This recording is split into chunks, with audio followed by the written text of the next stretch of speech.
Ya, baik mahasiswa, saya akan membahas melalui video ini materi mengenai ke komunikasi efektif di dalam kepemimpinan, ya.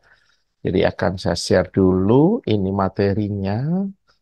Jadi saya tidak bisa mengajar langsung saat ini, tapi materi saya akan sampaikan melalui video ini, ya. Saya berharap melalui video ini juga kalian tetap akan bisa memahami materi komunikasi efektif di dalam kepemimpinan. Ya, oke, baik. Ini judulnya, hal penting dari pertemuan ini, materi ini sebenarnya akan membahas mengenai hubungan kepemimpinan dan komunikasi. Ya, bahwa komunikasi itu amat penting di dalam sebuah kepemimpinan. Pentingnya di mana? Komunikasi seperti apa? Tentunya seperti judul yang sudah saya jelaskan di sini, ya. Komunikasi efektif itu yang amat penting di dalam sebuah kepemimpinan. Mengapa? Komunikasi itu penting dalam kepemimpinan.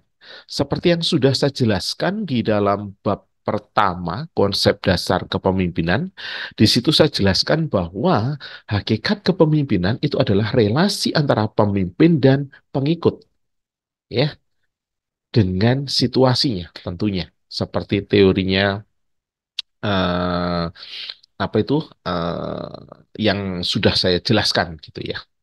Oke, kepemimpinan karena adalah relasi antara pemimpin dan pengikut, maka di dalam relasi itu, nah, supaya relasinya itu baik gitu ya, efektif, efisien, maka dibutuhkan sebuah komunikasi. Pemimpin yang komunikatif tentu dapat membangun hubungan yang sangat baik dan efektif antara pimpinan dan bawahan. Disinilah pentingnya komunikasi. Ya. Pertanyaannya, Pak, apa itu komunikasi?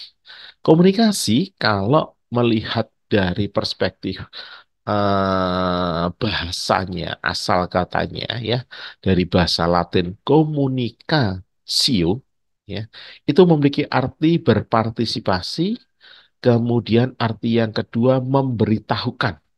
Ya, dua arti ini ada dalam kata komunikasio.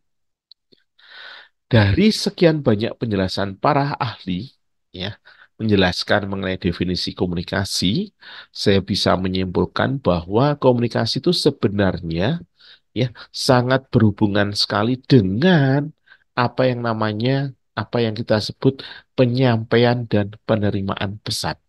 Itulah hakikat dari komunikasi, yaitu penyampaian dan penerimaan pesan. Menurut Laswell, komunikasi itu pada dasarnya merupakan sebuah proses yang bisa menjelaskan lima hal, yaitu menjelaskan siapa, ya, maksudnya itu siapa yang ngomong, ya, kemudian mengatakan apa, artinya omongannya apa, terus dengan saluran apa, ya, lewat apa omongan itu, ya, kemudian kepada siapa. Omongan itu ditujukan pada siapa? Dengan akibat atau hasil apa? Dampak dari omongannya itu apa? Nah, inilah hakikat komunikasi menurut Laswell. Ya, proses yang menjelaskan siapa, mengatakan apa, dengan saluran apa, kepada siapa, dampaknya apa. Ya, nah, lima hal ini ada di dalam sebuah komunikasi. Ini teorinya Laswell. Ya. Kemudian menurut Robbins, ya, komunikasi itu memiliki fungsi empat. Yang pertama adalah pengendalian, yang kedua adalah motivasi, yang ketiga adalah penyertaan emosional, yang keempat adalah informasi. Ya, ini empat fungsi komunikasi menurut Robin. Nah, kalau komunikasi efektif sendiri apa, Pak? Jadi komunikasi efektif sendiri itu adalah komunikasi, ya, dikatakan efektif jika informasi, pemikiran, pesan yang disampaikan itu dapat diterima dan dipahami dengan baik, sehingga menciptakan kesamaan persepsi mengubah perilaku, menghasilkan pemahaman. Jadi indikator efektif itu adalah apa? Ya, indikatornya adalah bahwa pesan itu dapat diterima dan dipahami dengan baik, sehingga ada hasilnya. Hasilnya apa? Satu, kesamaan persepsi, artinya sama yang diharapkan oleh pemberi pesan dan dampaknya dari penerima pesan itu sama persepsinya, itu harapannya. Yang kedua, mengubah perilaku, perilaku yang menerima informasi. Yang ketiga, menghasilkan pemahaman. Ya, lah inilah instrumen dari komunikasi efektif. Pak, komponen-komponennya apa saja Pak komunikasi efektif itu? Yang pertama ada encoding. Encoding itu apa? Encoding itu adalah penetapan kode atau simbol atau bahasa yang sama. Artinya kalau komunikasi efektif tuh orang bilang frekuensinya sama, gitu ya. Jadi kamu harus menentukan dulu bahasa yang aku pakai apa. Itu encoding. Kemudian decoding apa? Kemampuan memahami. Jadi usahakan ya saya pemberi pesan itu harus sama sefrekuensi, sebahasa, selevel dengan apa penerimanya. Ya, jadi encoding, decoding. Yang ketiga adalah konteks, situasi, kondisi, proses dari komunikasi itu. Yang keempat adalah bahasa tubuh, gerakan tubuh. Yang kelima adalah gangguan, hambatannya apa. Kemudian yang berikutnya adalah pikiran terbuka, tidak terburu-buru menilai, mendengarkan aktif, serius, dan yang terakhir adalah refleksi. Artinya di situ ada konfirmasi. Benar nggak sih? Sama nggak sih? Gitu ya. Jadi komponen komunikasi efektif ada encoding, decoding, konteks, bahasa tubuh, gangguan, pemikiran terbuka, mendengarkan aktif, dan yang kedelapan, refleksi. Ya. Nah, hambatan dalam komunikasi. Seringkali, ya, ketika komunikasi efektif ingin dijalankan, itu seringkali ada hambatannya. Apa, Pak? Yang pertama hambatan dari pengirim. Apa itu? Tidak konsentrasi. Tergesa-gesa. Lafar kurang jelas, tidak ada jeda. A, I, U, E, O-nya nggak jelas. Tulisan tidak jelas, bahasanya tidak umum. Ya, nah, ini menjadi hambatan. Apa misalkan nih, ya, kamu komunikasi dengan orang di pedalaman Pulau Jawa pakai bahasa Indonesia. Oh, nggak bisa. Mereka nggak akan paham dengan bahasamu. Pahamnya pakai apa? Bahasa Jawa, gitu. Ya, nah, ini hambatan jadi pengirim. Kemudian penerima, apakah ada hambatan? Ada juga. Apa itu? Tidak konsentrasi. Memilih-milih pesan. Menggunakan persepsi sendiri. Artinya ya, eh, mengirimkan pesan, aku punya persepsi. Kalau nanti aku ngomong gini, dia pasti tahu lah itu persepsi. Itu menjadi hambatan. Meremehkan penerima, tidak melakukan feedback atau cross-check.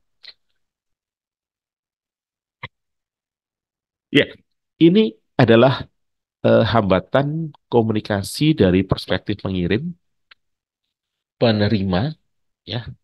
Next-nya dari pesan itu sendiri. Terlalu panjang, itu juga hambatan. Iya, tidak to the point, bulat lagi. Itu juga hambatan. Menggunakan bahasa tidak umum. Nah, pengulangan kata yang sama, kemudian pesannya nggak menarik. Lah itu menjadi hambatan juga. Medianya, salurannya, apakah ada hambatan? Ada. Apa misalkan? Berisik, salurannya kurang baik, rusak. Misalkan kalau telepon tuh sinyalnya putus-putus, ya itu nggak boleh. Interupsi. Kemudian kuno atau tidak up to date, maksudnya informasi. Ya, nggak up to date itu juga menjadi hambatan di dalam perspektif media. Ya, nah, ini hambatan dalam komunikasi ada empat. Ya, saya ulang dari pengirim, penerima, kemudian pesan itu sendiri dan media atau saluran. Nah, sekarang gimana Pak strategi komunikasi efektif secara verbal? Ya, yang pertama gunakan bahasa yang sederhana dan dikenal oleh peserta atau lawan bicara kamu. Kalau saya memimpin, nah ini konteksnya kepemimpinan gitu ya, supaya kepemimpinan kamu efektif, maka pakai komunikasi efektif. Contohnya gunakan bahasa. Kalau saya memimpin, kegiatan acara dengan anak-anak TK, ya, maka strategi saya pakai bahasanya anak TK. Bahasanya anak TK itu apa? Ya bahasa yang sehari-hari dipakai anak TK, bukan bahasa yang mereka nggak pernah dengar, gitu ya. Kita yang menyesuaikan ke siapa? Ya ke orang yang kita ajak komunikasi. Ya itu tips pertama. Tips kedua, hindari menggunakan istilah atau jargon yang menyulitkan peserta. Pakai bahasa-bahasa yang tidak lazim, gitu ya. Nah, hindari kata-kata yang membunuh, killing words. Nanti saya jelaskan. Kemudian harus ada jeda dalam menjelaskan beberapa hal. Ya, jangan terus gitu enggak. Ya, harus ada jedanya. Ini penting sekali. Gitu. Kemudian gunakan bahasa yang positif atau magic words. Kata-kata yang positif, jangan yang negatif. Supaya apa? Komunikasi kita efektif. Ya. Oke, beberapa contoh killing words. Kata-kata yang membunuh. Tidak bisa, tidak tahu, tidak mungkin. Wah, susah, terserah, salah sendiri. Saya kan sudah bilang cepet dong mau apa kok begitu gitu ya. Loh kok iso terjadi kayak gitu? Loh kok isa gitu ya. Nah, ini kata-kata yang membunuh. Usahakan untuk kepemimpinan yang efektif hilangkan killing words. Ya.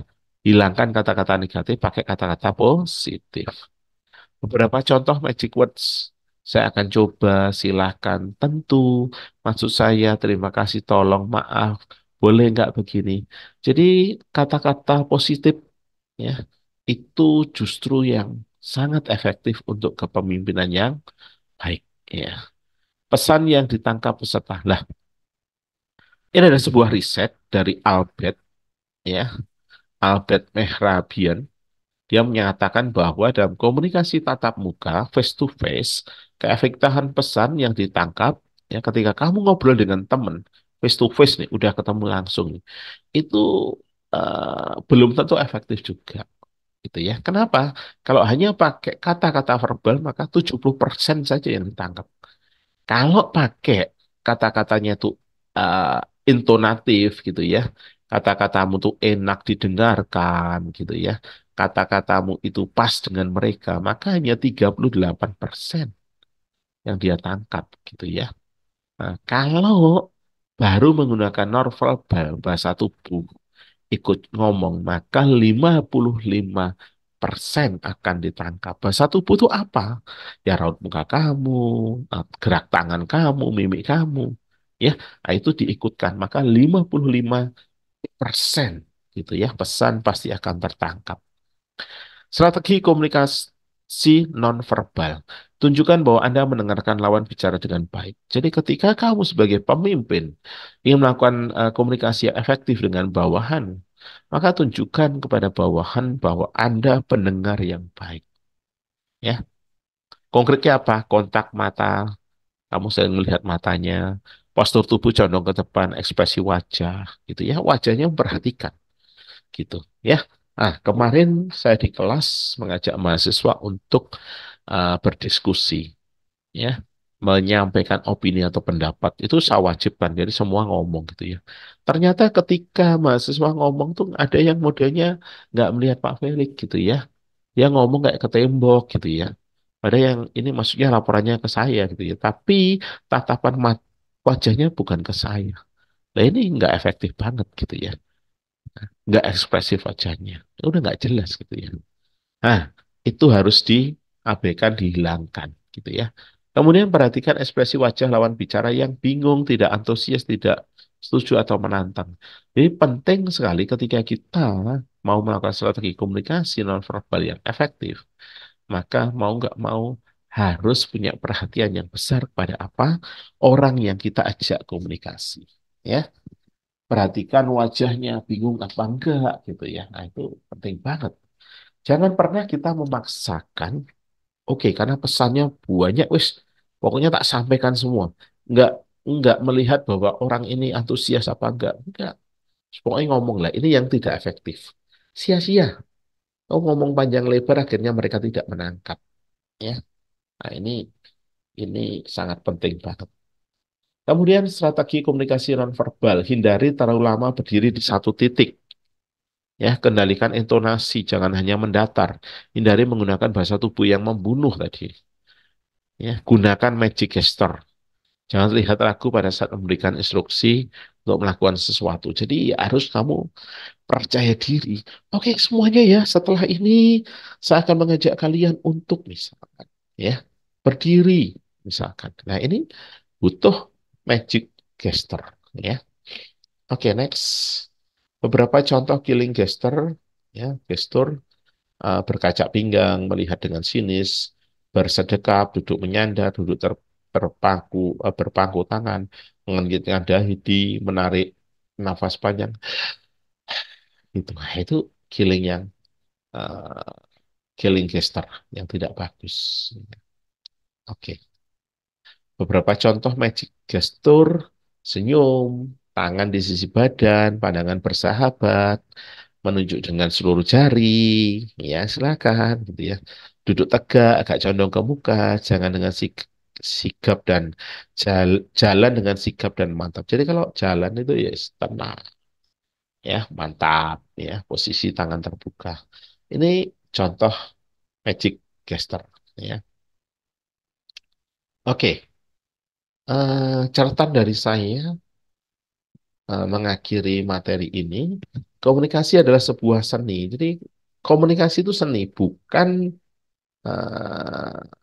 bukan hanya teori, ya. Sangat butuh praktek. Yang namanya seni itu praktek, ya, bukan melulu teori. Perlu karakter, bukan hanya teori. Sorry, perlu praktek, bukan hanya teori. Iya, karena komunikasi adalah seni, maka butuh yang namanya praktek, bukan hanya teori, bukan hanya ngomong, tapi latihan ngomong. Perlu strategi khusus supaya komunikasi efektif. Tidak bisa digeneralisasi, betul. Contohnya, kamu nggak bisa ngomong, hei, kalau kamu nanti mimpin acara begini loh, ya. Nanti kalau kamu mimpin diskusi begini loh, nggak bisa. Kenapa? Ya, kalau kamu merasa sukses dengan metodemu, itu kan saat itu. Ketika ketuanya kamu benarnya dia gitu ya. Kemudian apa namanya? Ya, eh, ini apa namanya? Beda. Ya, jadi harus betul-betul unik, nggak bisa digeneralisasi. Misalkan aku ngomong dengan sekretaris yang modelnya gitu, nggak mungkin bisa disamakan ketika aku ngomong dengan bendara yang modelnya begitu. Ini maksudnya unik gitu ya, nggak bisa dipukul rata, tidak bisa digeneralisasi. Mengenal diri sendiri dan orang lain adalah penting dan urgent gitu ya. Maka kuncinya adalah pengenalan.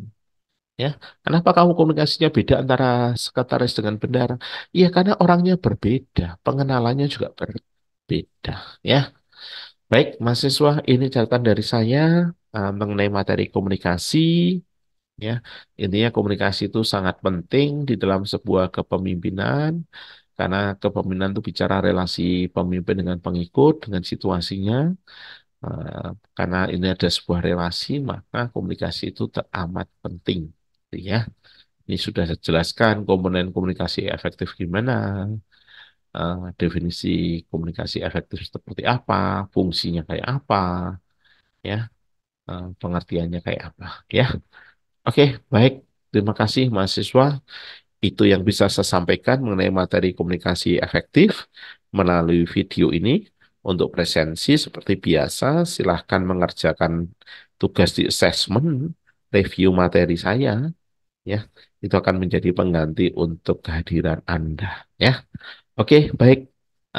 Sekian dari saya. Terima kasih untuk kalian semuanya yang sudah join bersama dengan saya di sini.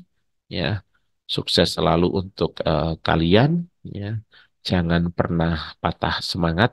Ya, tetap optimis, tetap maksimal untuk apa namanya eh, proses-proses pembelajaran kamu selanjutnya. Ya, oke, sekian. Terima kasih. Bye.